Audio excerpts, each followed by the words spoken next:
So welcome to another episode of the things you should do when you start FC25 career mode. These are going to be my best tips for when I start my own career mode saves, so I hope it helps you out as well. If you play career mode hardcore, you probably will know all the things I speak about today, but if you're a beginner, this should help you get started. This is part 4 in the series. If you do enjoy it, make sure you leave a like and subscribe for more FC25 tips and tricks. Another thing you need to do when you start is obviously check your budget and then determine your signings. If you're one of those people that don't like to sign in the first 6 months, then you don't have to do this, but if you have the transfer window on when you start the save, then it's time to check that budget and see how much money you've got to play with. Depending on which club you have, obviously some budgets are going to be very low, some budgets will be high, and it depends if you use the financial takeover setting as well, which could give you more money. But if you go to the finances section, it says initial budget, and then in the bottom right it has a weekly budget as well, which is for the wages. You can also find your weekly budget and also transfer budget whenever you go into the negotiation room. It tells you on the top left there. That's pretty much the money you have to work with in the transfer window. Once you find that out, then you can start determining your signings. Now it's time to determine your signings. So you might have already sent out a scout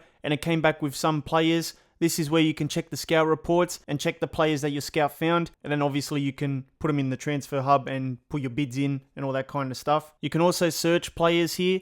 And this is where people have a player in their mind already. Like maybe you're managing Manchester City and then you want to bring in Jude Bellingham. You would just type in Bellingham there and then just find him in the list. You'll just add him to the transfer hub and just sign him from there. When determining signings, you need to decide whether you want to keep things realistic or you just want to blow the budget and sign the best players in the world, depending on which club you manage, of course. If you plan on doing the realistic signings, the best thing to do is go on Google and just look up, potential signings in the search engine, and you might get some articles about shortlists, like Juventus unveil shortlist of 3 players after losing out on Felipe Anderson, and then you can, read the article and try and sign those players and put them into the game. You might want to go for cheaper and younger players with high potentials. You might want to just do loan signings if you've got a tight transfer budget. You might want to look at free agents or players with a release clause. They could be cheaper to sign. You might want to look at certain players from certain leagues or positions here as well. One of the best websites you can use to determine your signings is SoFIFA.com. This is like a cheat sheet for career mode. It tells you information about every player in FC25. You can check the youngest and oldest players in the game.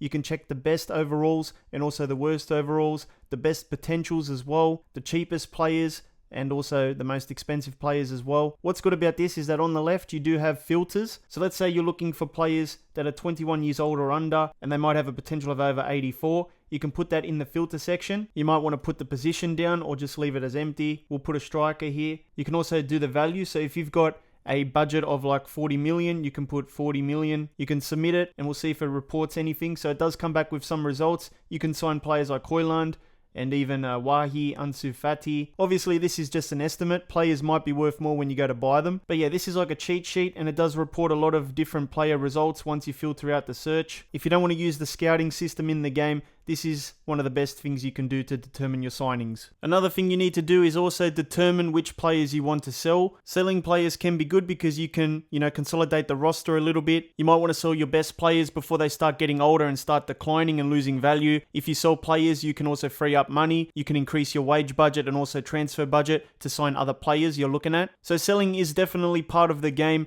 And it's very important that you, consolidate your roster sometimes. You can check the value of your players by going to the transfer hub and just filtering out from the most expensive to the cheapest. Let's say you've got De Bruyne who's 33 now. He's only going to get older. He might start declining as the following seasons come. You can still sell him for 62.5 million, which is still great money, and then sign a younger player for that price. You might have players on their last year, like Scott Carson, that are getting older. You can choose to sell this player if you want. You can add them to the transfer list. Gundogan is also another player there with 1 year left and getting older. So yeah, career mode's not just about buying the best players. It's also about selling your players and freeing up money and consolidating your roster, getting rid of the older players as well, bringing in new, younger players that will grow. Another thing you need to do as well is also determine which players to send out on loan. It might not be necessary to keep every player in your roster as part of your own team because they might not get much game time. They're not going to grow. When you start your save, you might notice players are out on loan, like Couto here. You might want to send more players out. For this example, we have Wright, who's 18 years old.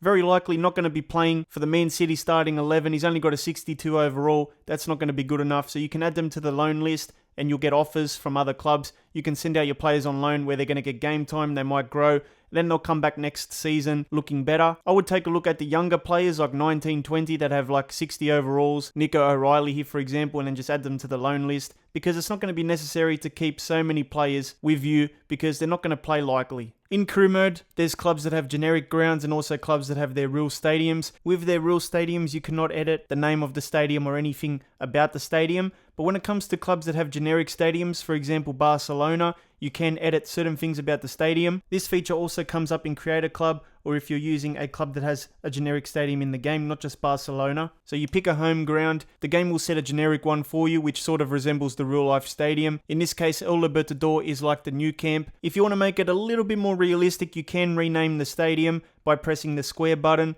and you can call it the Nou Camp or Camp Nou, and this works with any other generic ground as well. I know it's not going to be the real thing, it's still going to be the generic stadium, but changing the name does help a little bit. It's better than seeing El Libertador, so don't forget to do that. And of course, you can also customize the colors to match the team in real life as well, just to make it a little bit better to look at. But of course, nothing beats the real thing. You might want to set up a Create a Club career mode. Don't forget to give your team a short name and an abbreviation that makes sense, and also a nickname if you want to as well. You might want to call yourselves the biggest snakes out there. Moving on, you just replace a team from the competition you're going to be playing in with your Create a Club. So we'll just get rid of one team, and then you select your rival from the same league. And then we've got the kit section and stadium section. This is where you can design your own stuff. There's one important thing you need to do, and that is customize your players. This is all up to you, because you might want to start with a team that's 1 star or half a star, or you might want to start with a team that's 4.5 star, 5 star. Maybe you want to compete straight away, or you want to grow the team throughout the seasons. It's up to you, but these are settings you need to pay attention to.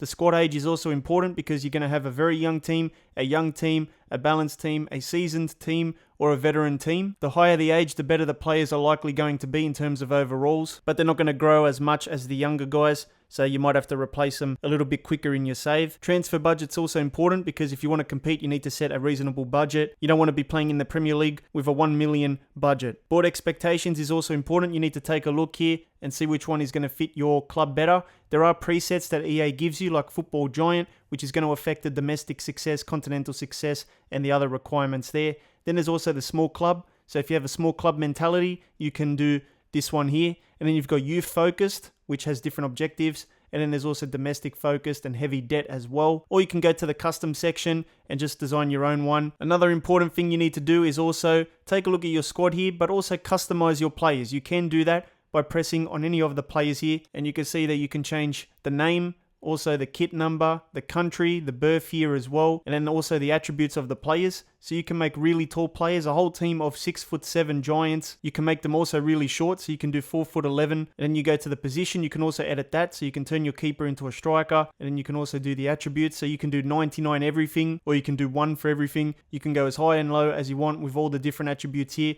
and that's just for the attack. There's also defense and skill. And like I said, you can do this with every player in your squad. You can also adjust the kit, so you can do the boots, the gloves, and also the animations.